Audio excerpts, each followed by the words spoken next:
Shah news में आपका इस्तकबाल है। ताज़ा तरीन खबरों के लिए देखते रहिए शाह न्यूज।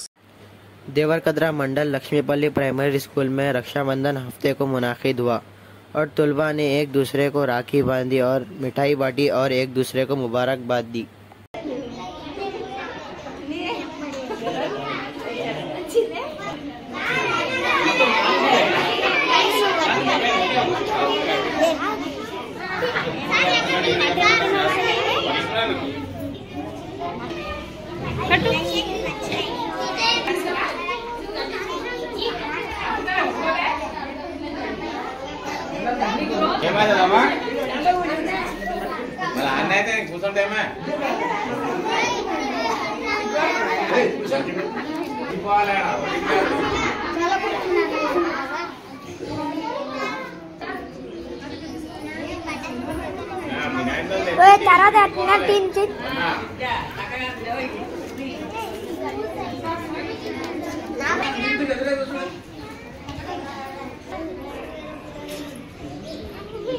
Video